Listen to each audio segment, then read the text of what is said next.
بسم الله ما شاء الله، بسم الله ما شاء الله. يوم جديد وغدا جديد، كل بركة من عند ربنا. الحمد لله يا جماعة، اللهم لك الحمد والشكر يا رب. أنا كان عندي بصراحة 3 توراك يا جماعة بتوع فراخ، فأنا قلت طيب أنا هخليهم كده وأعملهم حمام كداب.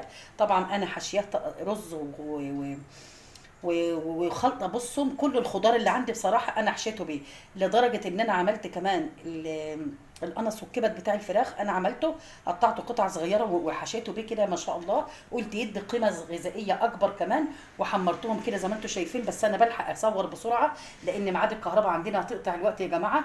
والله انا جبت الصينيه، شايفين الصينيه خرجتها لسه ما كملتش، يعني انا بحبها تكون حمرا شويه عن كده، بس خرجتها بسرعه وهكملها تاني. بس قلت عشان اصور معاكم الاول قبل ما النور يقطع فعلا.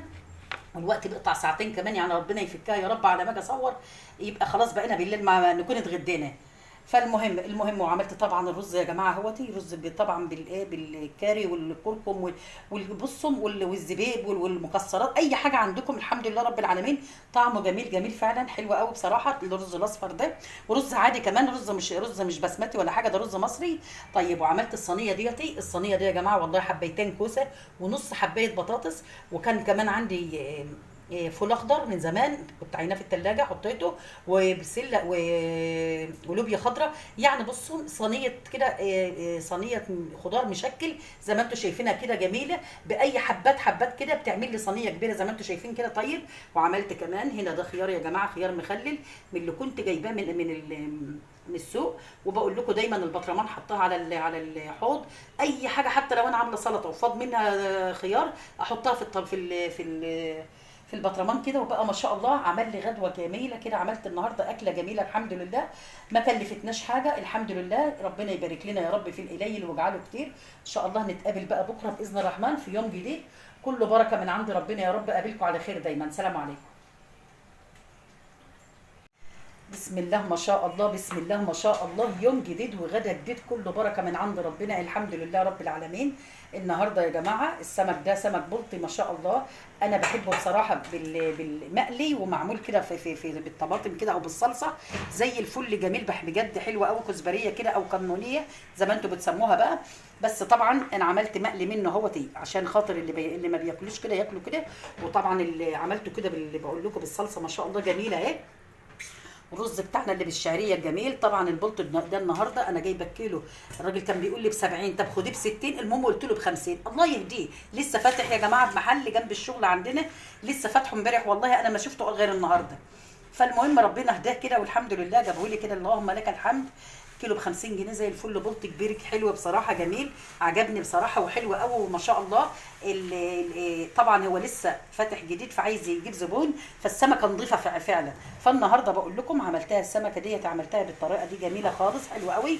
وجبت كمان بصل اخضر يا جماعه اهوتي، وجرجير كمان ما شاء الله. وطبعا المخلل بتاعنا بقى شايفين الخيار بقول لكم اللي كنا جايبينه من السوق. وطبعا انا كنت جايبه كرنبايه قبل كده عملتها معاكم في التصوير وطبختها. ادا العيدان بتاعتها بعملها كده بملحها برده مع الخيار زي الفل كده جميله الحمد لله. ما فيش حاجه عندي الحمد لله يا جماعه بتترمي. انا دايما بقول لكم لم النعمه تلمك، احنا ما بنرميش حاجه ابدا والحمد لله. ربنا يكرمنا كده يا رب، وبارك في ايدينا وبارك في القليل عندنا يا رب. وان شاء الله نتقابل بكره في يوم جديد كله خير وبركه وتوفير ان شاء الله يا رب. اقابلكم على خير. سلام عليكم. اللهم صل على جمال النبي. بسم الله ما شاء الله يا جماعه. يوم جديد وغدا جديد، كله بركه من عند ربنا الحمد لله رب العالمين. النهارده طبعا العيال عايزين ياكلوا بانيه يا جماعه، فانا عندي بصراحه عندي فرخه كانت حجمها والله مش كبير قوي ولا حاجه. بس انا قلت لهم خلاص انا كده كده خلاص في الايام اللي احنا فيها دي انا هعمل اللي وراك في يوم والصدور في يوم. المهم هم قالوا عايزين بانيه. خدت الصدر بتاع الفرخه ما شاء الله، عملته كده بسم الله ما شاء الله، قطعته كده قطع هي مش كبيره قوي بس الحمد لله كده حلو قوي ما شاء الله. مع الفيجيتار مع البيض والحاجات دي بتدي طبعا كميه اكبر زي ما انتم شايفين. اللهم صل على جمال النبي. وعملت طبعا رز بالشعريه، هم قالوا مش عايزين مكرونه. عملت رز بالشعريه وحمرت بطاطس كمان اهو ما شاء الله. وعملت الليمون بتاعنا بقى المخلل بتاعنا اللي والشطه، يعني بالصوم ريحته وطعمه خرافي والله يا جماعه. وحياه ربنا انا كنت وانا بملحه كانت بنت عماله تقول لي يا ماما عندنا ما عدتش تعملي ما اعرفش ايه، بس انا عارفه اقول لها لا انت هتشوفي لما هتشوفي بس لما يخلص الوقت. بصوا بتجيب تقول لي انا كفايه ان انا اشم ريحته بس. بسم الله ما شاء الله. حتى القشر عارفين ده القشر يا جماعه ايه؟ ده القشر اللي انا ببقى احطه فوق على الوش كمان بقى متخلل جميل كمان، يعني بناكله كمان مش بنرميه. جميله خالص. وطبعا من الحمد لله رب العالمين تمليحه الحمد لله مش واخد ريم ولا وش اللي هو العفن ولا اي حاجه من دي خالص. عشان كده بقول لكم القشريه نفسها بناكلها كمان. وده غدانا بقول لكم غدا كله بركه من عند ربنا الحمد لله رب العالمين. يوم جديد ان شاء الله بقى، ونتقابل بكره باذن الرحمن في يوم جديد ان شاء الله على خير يا رب باذن الله. اقابلكم بخير. سلام عليكم.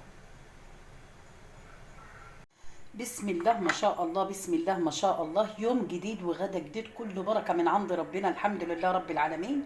النهاردة غدانا يا جماعة. أنا كان عندي فراخ كنت بخليها، فالمهم فيه طبعا كيس كده كنت عاملاه على ان اعمله كفته. فبصراحه بنتي قالت لي طب ما نعمله يا ماما نجرسكو. فالمهم قلت لها اعملي اللي انت عايزاه. انت مش عايزاه خلاص. انا كنت في دماغي ان انا هعمله كفته رز، فعشان ترمي معايا كتير انت اعملي اللي انت عايزاه. المهم انا جيت رحت الشغل وجيت لقيتها عامله ما شاء الله صينيه المكرونه ديت جميله طبعا، اللي هي بالفراخ يعني نجرسكو بالفراخ طبعا جميله بجد وبالبشاميل حلوه قوي بصراحه وطعمها جميل جميل وزي الفل كده الحمد لله. وطبعا معاها طبعا ما فيش اكتر من كده الحمد لله.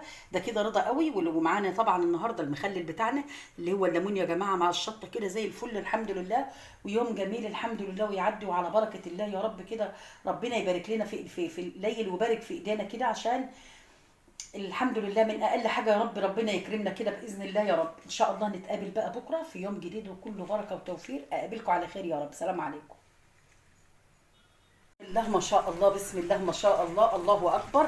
عارفين بقى يا جماعه والله دي اكله ما كانتش في الحسبان، ما كنتش حاسبه لها اي حاجه خالص. عارفين اللي ايه؟ قعدت كده زهقانين من الاكل ما عدناش عارفين نعمل ايه. فقعدت كده عايز العيال يقولوا لي اعملي حاجه اي حاجه يا ماما كده وخلاص. وعارفين الحيره بقى لما يقولوا لي اي حاجه ويسيبوني كده. فقعدت بصراحه اقلب في المط في الثلاجه.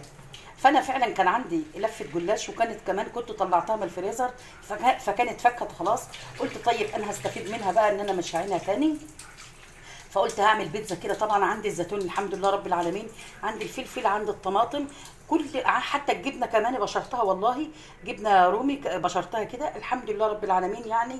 اللهم لك الحمد والشكر يا رب. طبعا اجمل حاجه واحب حاجه عندي يا جماعه لما يكون في الاكله اللي اعملها زي الكشري كده، اما تكون حبات حبات حبات كده يعمل لي اكله كتير كبيره. فطبعا ما شاء الله الله اكبر. شايفين صينيه كبيره، صينيه كبيره فعلا اهي.